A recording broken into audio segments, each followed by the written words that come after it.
has been literally driven by insanity by this man, bro. She's been driven by borderline insanity by Zeus. That's why she cheats. That's why she goes out to get revenge. Because she literally tried to leave him. People ask, why didn't she leave him? Because she can't.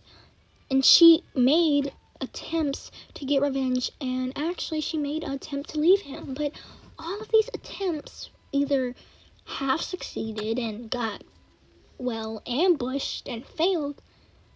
And she's been driven by insanity and trauma from literally being, well, her husband's sister and being tricked and forced into marrying him, from him turning into a bird and him not even being faithful to her after literally forcing her to have kids with him and do all of this other weird stuff. So she was punished after she tried to overthrow him with a couple of other goddesses or gods, and he was like basically chained up while he was sleeping. They chained him up to the bed and he was screaming for help and nobody heard him until I think a goddess or something heard him, and she went to go like get somebody to help him. So she went up to this titan that he had helped rescued or something, and basically they helped him escape, and Hera was punished. She was literally like suspended in the sky, like hung up in the sky from the heavens, like just in the sky by golden chains. I think she was over spikes or something, just straight up in the sky, like about to fall down, but only being supported by chains.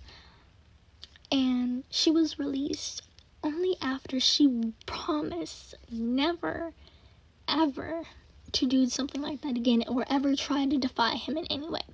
So, poor girl has been traumatized, belittled so badly, just so badly, just neglected.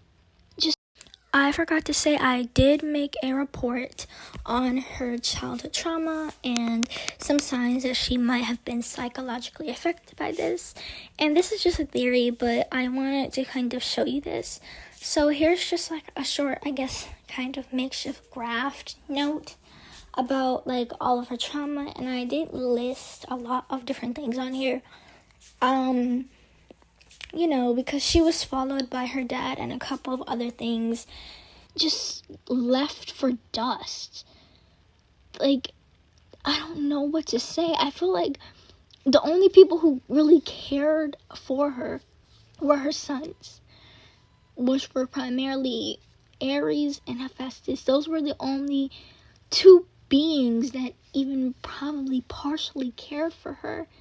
And that's just sad because she mistreated Hephaestus purely out of, like, I guess, her own anger and resentment for, I think, herself.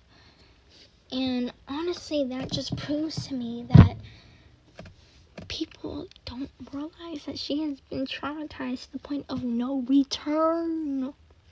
Just no return.